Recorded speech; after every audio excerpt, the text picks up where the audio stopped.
I woke up late because my alarm clock decided to stop working. My flight leaves in exactly 2 hours, and I am still at the hotel. I ran down the stairs with my heavy suitcase bouncing behind me. The lobby was quiet, but my heart was beating like a drum. I saw a friendly woman behind the service desk and rushed toward her. "Excuse me, I need a taxi to the airport as fast as possible," I cried. She looked up from her computer and gave me a very calm smile. Her name tag said Sarah, and she seemed like she could handle any crisis. "Deep breaths, sir. We can get you a car in just a few minutes," she said. I checked my watch again and felt a drop of sweat on my forehead. "Is the traffic heavy toward the international terminal today?" I asked. Sarah tapped a few icons on her large digital tablet to check the roads. She told me there was a small accident on the main bridge earlier. My heart sank, thinking I would miss my dream vacation to Italy. "Don't worry, our drivers know the secret shortcuts through the city," she added. I felt a little bit better knowing she had a plan for me. She asked if I want a standard car or a premium express shuttle. "Whatever is closest and fastest for my budget," I replied quickly. Sarah started searching for the nearest available driver in our area. I clutched the handle of my bag, ready to jump into any vehicle. "I found a driver named Mike who is just 3 blocks away," she announced. I let out a huge sigh of relief that filled the whole lobby. Sarah asked for my full name and my room number for the booking record. I told her I was Tom from room 302, the one who always orders extra coffee. She laughed and said she remembered my friendly face for breakfast. "Mike has a 5-star rating and a very fast yellow sedan," she noted. I told her that a yellow car sounded like a lucky charm for me. She began typing my destination into the satellite navigation system. I looked out the big glass windows, searching for any sign of a taxi. The city outside was starting to wake up with morning commuters. Sarah told me the estimated time of arrival was 4 minutes. I started counting the seconds in my head, feeling very impatient. She noticed my nervousness and offered me a seat on the soft sofa.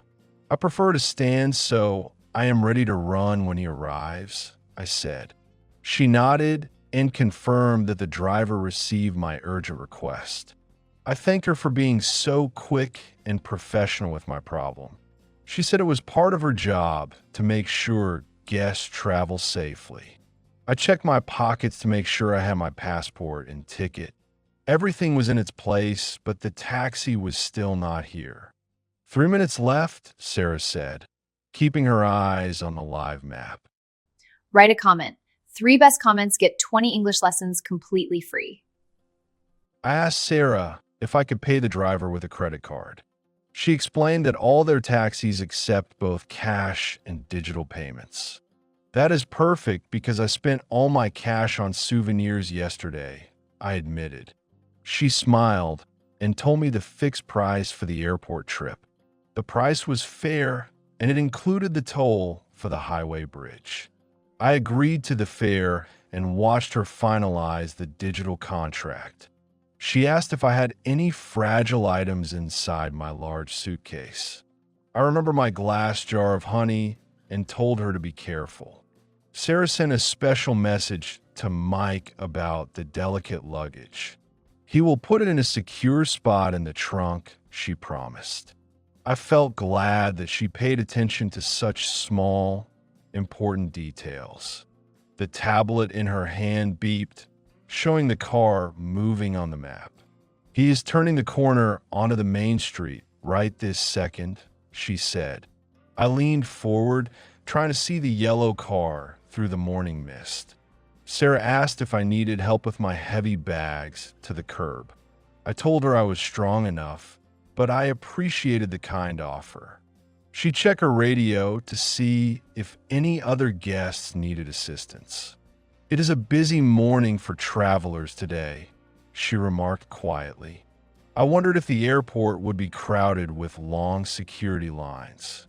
Sarah told me that Terminal B is usually faster than the others. That was lucky because Terminal B was exactly where I was going. I saw a bright flash of yellow light reflecting off a nearby building. My eyes widened as I realized the car was almost at the hotel entrance. "There he is." I pointed toward the street with a big grin. Sarah checked the license plate on her screen to confirm the match. "Yes, that is definitely your taxi, Tom," she said with a nod. The car slowed down and pulled up perfectly in front of the doors. It was a very clean and shiny car that looked brand new.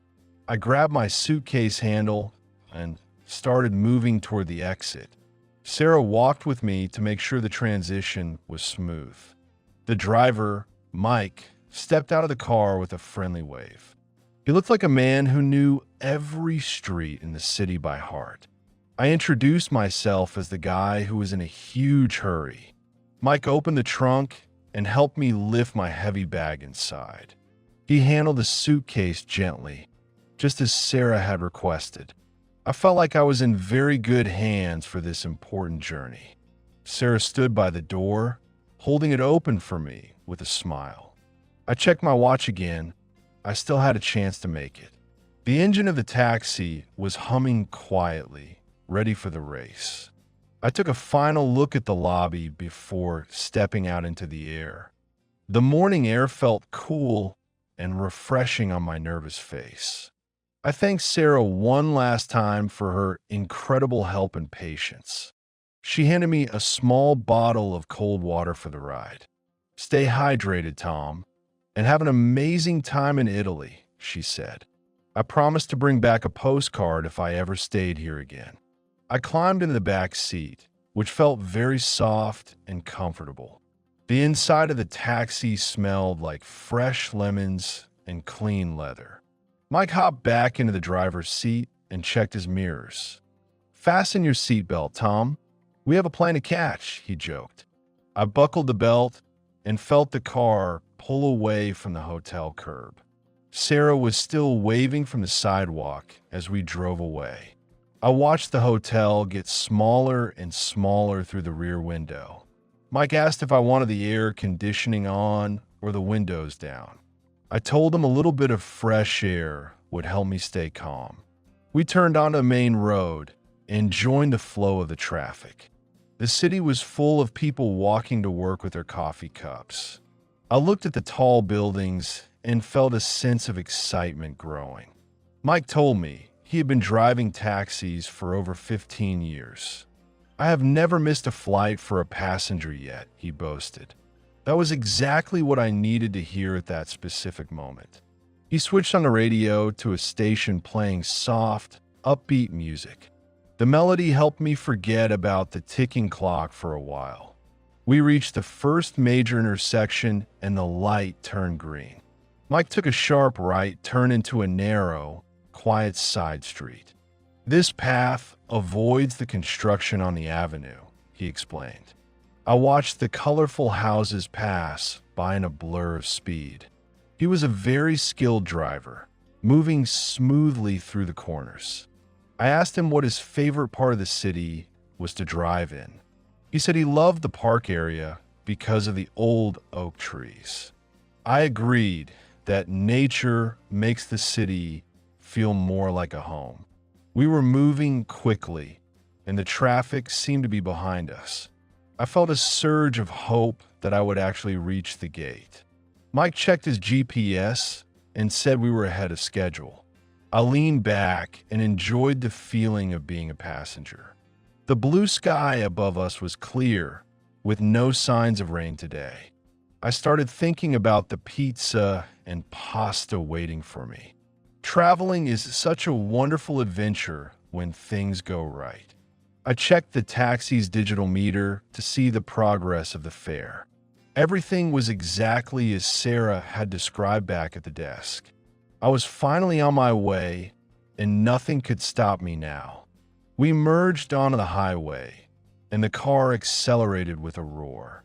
The city skyline was now behind us, looking like a postcard. Mike stayed in the fast lane, passing the slower-moving trucks. I saw the first sign for airport 10 miles on the side of the road. 10 miles felt like a very short distance at this high speed. I opened the water bottle Sarah gave me and took a long drink. Mike asked me if I was traveling for business or for pleasure. I told him I was a teacher taking a break for the summer holidays. He said his wife was a teacher too, so he knew how much I worked. It was nice to have a friendly conversation to pass the time. We passed over the big bridge that Sarah mentioned earlier. The accident had been cleared away, and the road was totally open. I looked down at the river below, which sparkled in the sun. The airport towers were visible in the distance, tall and white. I could see the silver planes taking off and landing every minute. The sight made my heart jump with a mix of fear and joy. "Which airline are you flying with today, Tom?" Mike asked me. I told him the name of the Italian airline on my digital ticket. He knew exactly which door at Terminal B was the closest one. "I will drop you right at the entrance for international departures," he said. That would save me at least 5 minutes of walking inside.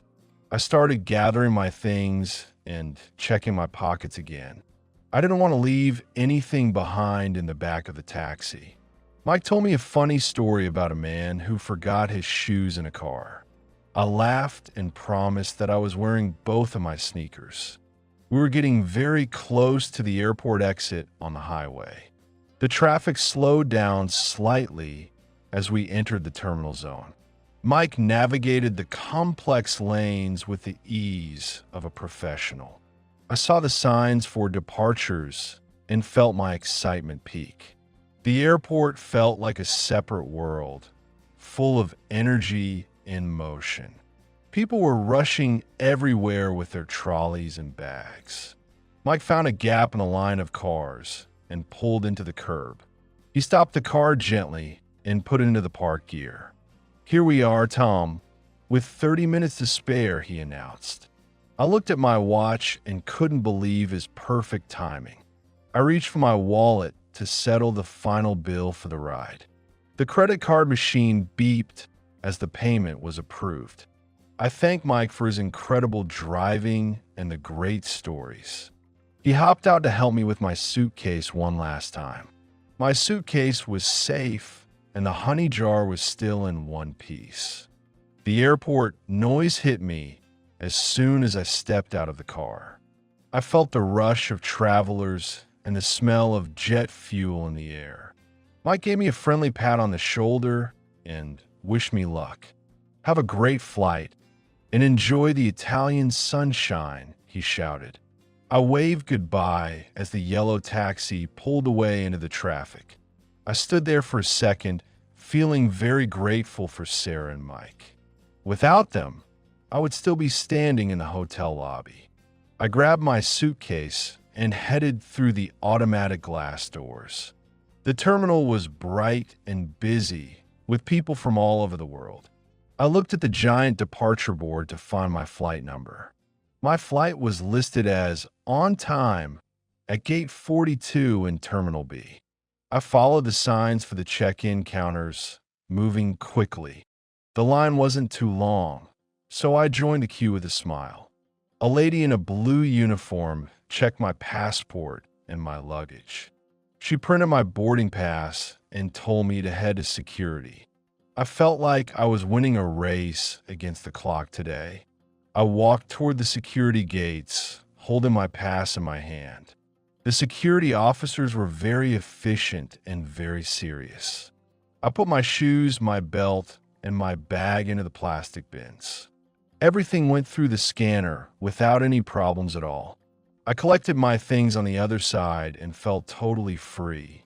I was officially inside the departure lounge, ready for the trip. I walked past the duty-free shops, looking at the chocolates. I decided to buy a small book to read on the long flight. I I found a cozy seat near gate 42 and sat down with a sigh. I took out the water bottle from the hotel and drank the rest. The sun was streaming through the giant windows of the terminal. I could see my plane being prepared on the tarmac outside. It was a beautiful silver bird that would carry me to Italy. I felt so happy that I had made it despite the late start. I sent a quick text message to my parents to say I was safe. I also thought about the hotel and Sarah's helpful attitude. People like her and Mike make traveling much less stressful. I watched a family nearby who were excited about their holiday. The world felt like a very friendly and connected place today. I opened my new book and started reading the first few pages. The voice over the speaker announced the start of boarding. I stood up and joined the line with my heart full of joy. I was about to start a new adventure in a different country. I took a deep breath and walked toward the boarding tunnel. I walked down the long tunnel and stepped onto the airplane. The flight attendant greeted me with a very polite welcome aboard. I found my seat, which was right next to a big window. I stowed my small bag in the overhead compartment above me. I sat down and looked out at the airport for the last time. The ground crew were moving around the plane in their orange vests. I felt the vibration of the engines starting to hum under my feet.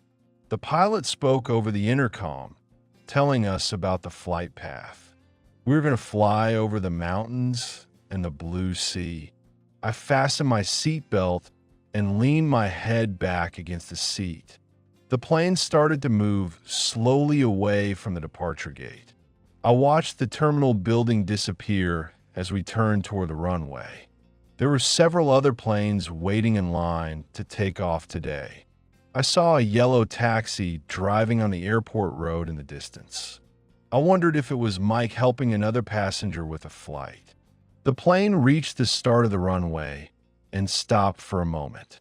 Then the engines roared with incredible power and we started to move.